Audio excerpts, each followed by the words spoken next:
E o Trump anunciou uma tarifa de 50% contra o Brasil. E não é no Brasil, não, é contra o Brasil, porque isso vai prejudicar muito as relações comerciais, isso vai prejudicar muito a questão das importações, exportações, a questão aí cambial, tudo isso vai ser prejudicado com essa medida do Trump, que é uma medida que tem viés estritamente político, nada econômico.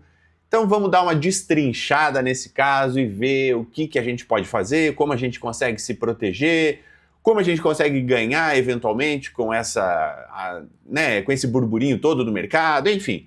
Vamos analisar todo esse caso e se você ainda não me conhece, muito prazer, eu sou Rodrigo Pilati e aqui eu te ajudo a investir de um jeito simples e seguro para receber renda passiva. Então bora para cima começar a destrinchar esse caso, porque a imprensa classifica a medida que o Trump tomou como destemperada, dramática e, inclusive, vários veículos estrangeiros, não só aqui do Brasil, né, têm classificado essa medida tomada pelo Trump como algo desproporcional, como algo inusitado, como algo que não faz muito sentido, né? Vou ler aqui trechos da notícia que está no portal Infomoney para elucidar um pouco mais essa questão.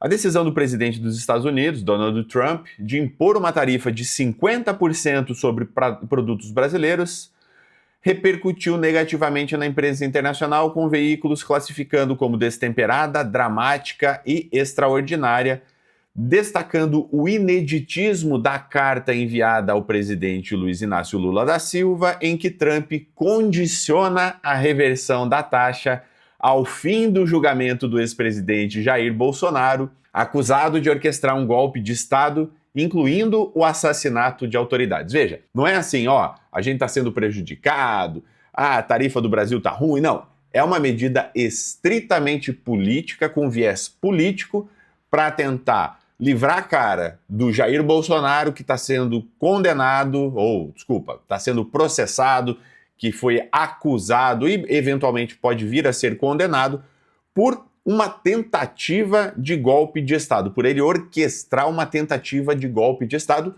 incluindo, inclusive, o assassinato de algumas autoridades. Então, o Trump não escondeu o caráter político da retaliação na carta enviada ao governo brasileiro, além de alegar uma relação comercial injusta. Isso ficou em segundo plano, né? E ele classificou o processo judicial contra Bolsonaro como caça às bruxas e ameaçou novas sanções caso o Brasil adote medidas de reciprocidade. Para quem não lembra, com a China foi algo parecido. Ele começou a taxar a China 50, 100, 125 e a China começou a responder. Eis que o Trump resolveu baixar a bola, enfiar o rabinho no meio das pernas e ficar quietinho no canto dele, porque a China é um grande parceiro comercial do mundo inteiro. O mundo inteiro tem produto da China, sei lá, o meu iPhone, esse microfone aqui, se eu for olhar na etiqueta dele aqui, deve estar escrito Made in China, e é isso, né? Um microfone que é vendido no mundo inteiro, sei lá, custa 1.000 e tantos reais, é fabricado na China. E também, sei lá, uma capinha de celular que custa 25 reais, também é fabricada na China.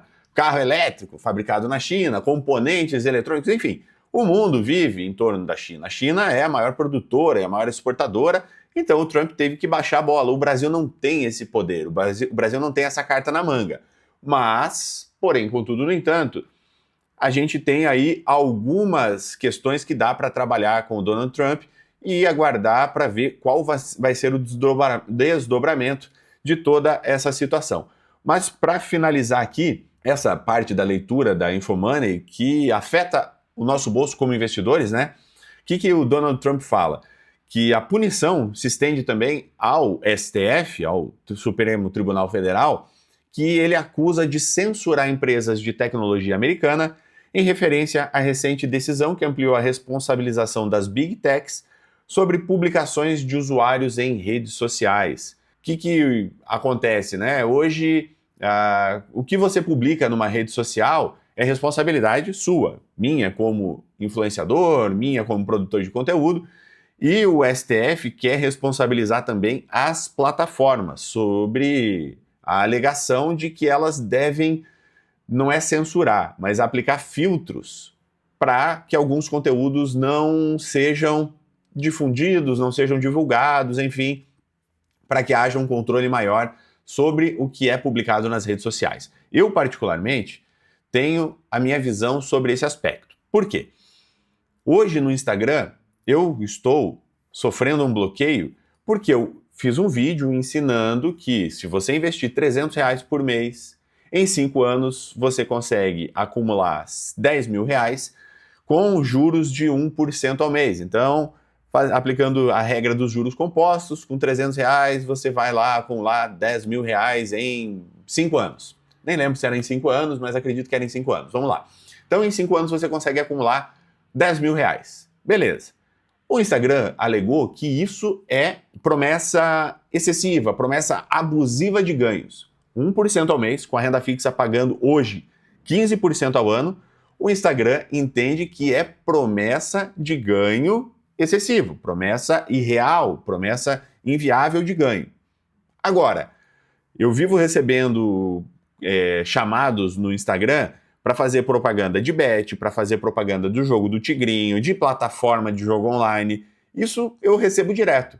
Então, não tem um filtro para algumas coisas, o algoritmo filtra algumas coisas de forma errada, como é o caso dessa minha publicação, que não passou nos filtros, entrei com recurso, não obtive ganho, porque o Instagram continua alegando que eu faço promessa de ganho abusiva, coisa que se qualquer pessoa que faça uma conta de matemática básica vai entender que não é, mas não coíbe publicação como Jogo do Tigrinho, publicação como bets e, enfim, né, parcerias aí que influenciadores fazem com esse tipo de casas ou com esse tipo de atividades não lícitas ou pelo menos não morais aí, né? Enfim, eu tenho a minha visão sobre isso e o Trump alega que uma intervenção da justiça brasileira nesse caso é responsabilizar as big techs e que é censurar as empresas de tecnologia e então por isso ele está retalhando.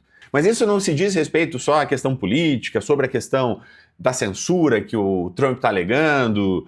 Ele quer que o Brasil dê indulto para o Bolsonaro, né? Caso ele venha a ser condenado, na verdade quer que cesse o processo.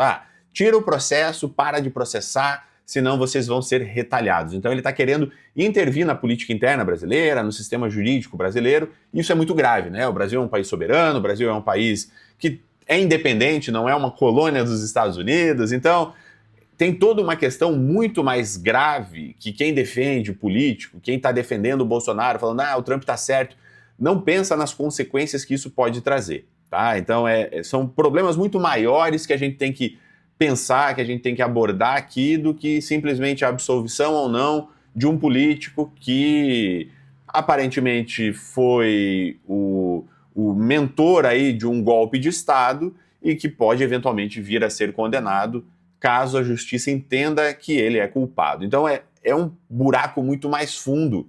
Uma intervenção norte-americana, uma intervenção de outro país nas questões legais, nas questões políticas de um país como é o Brasil, isso pode mostrar uma fragilidade, pode trazer consequências muito piores do que essas tarifas de 50% que estão sendo impostas agora. Então é uma balança que deve ser pesada, é uma faca de dois gumes, e eu não sei como a gente vai sair dessa, mas eu sei que a ideia aqui desse vídeo é trazer esses problemas, é mostrar que a complexidade é muito maior do que necessariamente uma questão diplomática, do que uma questão econômica.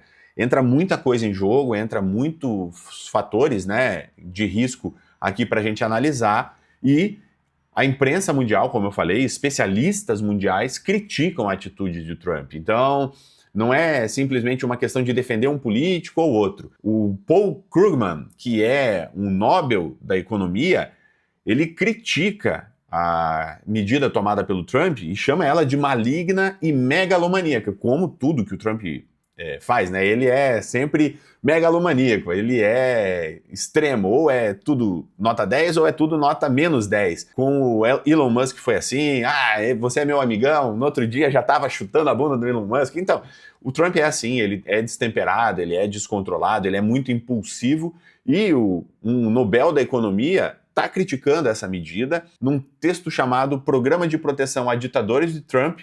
Um vencedor do Nobel de Economia, não é Nobel da Paz, é o Nobel de Economia, diz que as taxas têm fins políticos e que Trump usa tarifas para ajudar um aspirante a ditador. Aqui eu não quero entrar no mérito, não quero entrar na questão política da defesa, mas, assim, quando um Nobel da Economia faz uma crítica a uma medida econômica de um presidente, ou de um governo, ou de um bloco econômico, pode ser o BRICS, pode ser o bloco europeu, pode ser o Mercosul, enfim, quando faz uma crítica a um governo, a uma medida política que afete a economia, a gente tem que entender que isso é muito mais do que um problema econômico, do que um problema político, é também um problema social, é um problema também jurídico e legal aqui nesse caso, beleza? E quais são as consequências, como se proteger, como ganhar, como lidar com essa situação nesse momento, como manter a constância nos investimentos, nos lucros, nos ganhos, enfim, como usar isso a seu favor e não ser prejudicado por isso. O primeiro fato é entender, ou o primeiro ponto, né, é entender que essa medida, além de ter um escopo político, como eu falei, ela trouxe ganhos ou trouxe vantagens pontuais para algumas pessoas. Inclusive, está sendo investigada a possibilidade de fraude por conta dessa medida. Vazamento da notícia para que poucas pessoas, uma pessoa, enfim, um grupo pequeno de pessoas tivesse um lucro absurdo. O Spencer Hakimian, ele trouxe uma nota aqui no Twitter que é bem preocupante. Segundo ele, alguém divulgou a notícia sobre a tarifa no Brasil. Alguém comprou uma quantia enorme de dólares americanos e vendeu a descoberto reais, a moeda brasileira, às 13 horas e 32 minutos. O anúncio da tarifa de 50% foi feito às 16 horas e 19 minutos. Então, 3 horas depois, menos de 3 horas depois. Momento em que parece que o grande operador saiu da operação instantaneamente. Ele teve um lucro de 2,5% em uma operação de câmbio. Parece pouco, né? Mas geralmente isso tem uma alavancagem de 10 a 20 vezes. Então, na verdade, ele teve de 25 a 50% de lucro em menos de 3 horas. A administração mais abertamente corrupta de todos os tempos, segundo esse especialista, que é um cara muito conceituado nos Estados Unidos, gestor de fundos, enfim. Spencer Hakimian é um cara sério, um cara aparentemente idôneo e trouxe essa divulgação, trouxe essa notícia de fraude que vai ser investigada e pode ser uma das maiores fraudes cambiais de todos os tempos. Isso mostra que tudo tem um lado. Todo mundo vai ter um viés, seja o viés político, seja o viés econômico, seja o viés do ganho, seja o viés da perda, todo mundo está inserido num viés. E como você se protege disso? É muito simples. Ter uma carteira balanceada e sempre com aportes constantes, mantendo as proporções entre os ativos que você tem na tua carteira. Como assim, Rodrigo? Vamos simplificar isso aqui. Se você investe em bolsa, você precisa estar exposto a dólar. Eu odeio essa palavra, mas você precisa dolarizar parte do teu patrimônio. De que forma? Investindo em empresas lá nos Estados Unidos, investindo através de ETFs, investindo em títulos de renda fixa ou bonds lá nos Estados Unidos, investindo em fundos imobiliários ou REITs. Enfim, você pode se proteger investindo na Bolsa Americana. Não necessariamente mandando dinheiro para fora, você pode fazer isso através aqui do Brasil, investindo em ETFs brasileiros que replicam ETFs norte-americanos, enfim, você consegue fazer isso de diversas formas. Mas uma parte do teu patrimônio, ela tem que estar protegida investindo em dólar. Em contrapartida, você morando no Brasil, estando aqui no Brasil, não faz sentido não estar exposto ao mercado brasileiro. Então, uma parte do teu patrimônio tem sim que estar exposta a ações brasileiras, fundos imobiliários, parte possivelmente em renda fixa, dependendo dos teus objetivos e do teu apetite ao risco. Enfim, você tem que ter uma parte investida em ativos aqui no Brasil, uma parte investida em ativos lá fora, uma parte, como chamam por aí, dolarizada. Isso é o que vai proteger a tua carteira independente do que acontece. Aconteceu um rumor, sua parte, né, a fração do seu patrimônio investido nos Estados Unidos vai subir, a fração aqui no Brasil vai descer e a coisa vai ficar balanceada. É simples, você aproveita os momentos de alta e de baixa para poder lucrar. Subiu aqui, desceu aqui, opa, na média você vai perder muito menos ou vai ganhar um pouco ou vai ganhar um pouco mais do que ganharia estando exposto a apenas um mercado.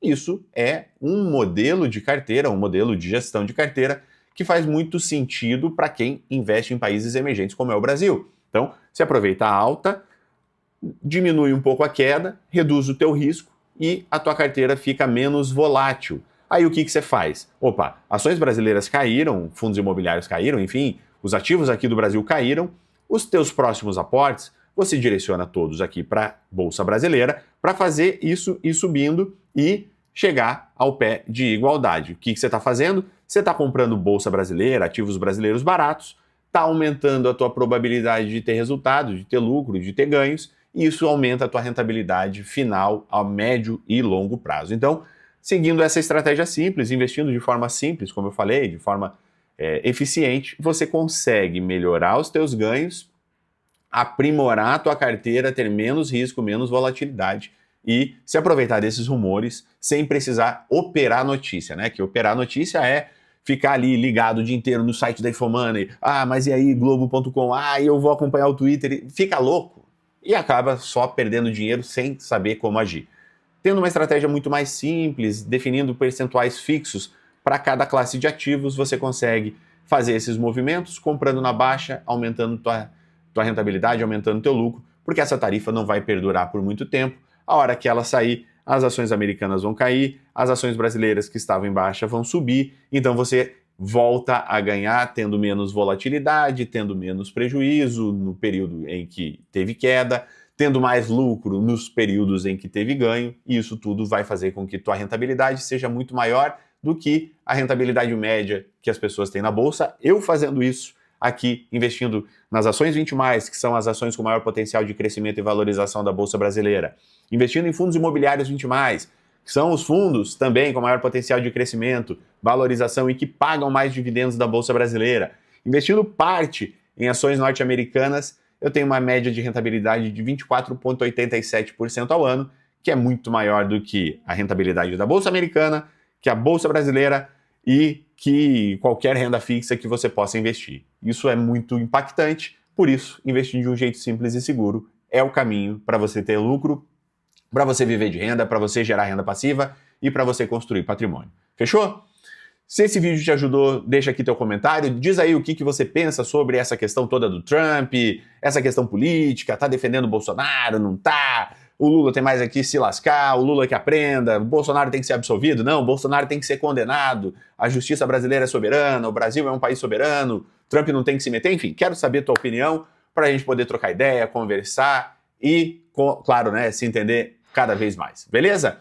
Já aproveita, curte o vídeo se você ainda não curtiu, se inscreve no canal se você ainda não é inscrito, ativa o sininho das notificações se você ainda não ativou e bora pra cima, é nóis, tamo junto.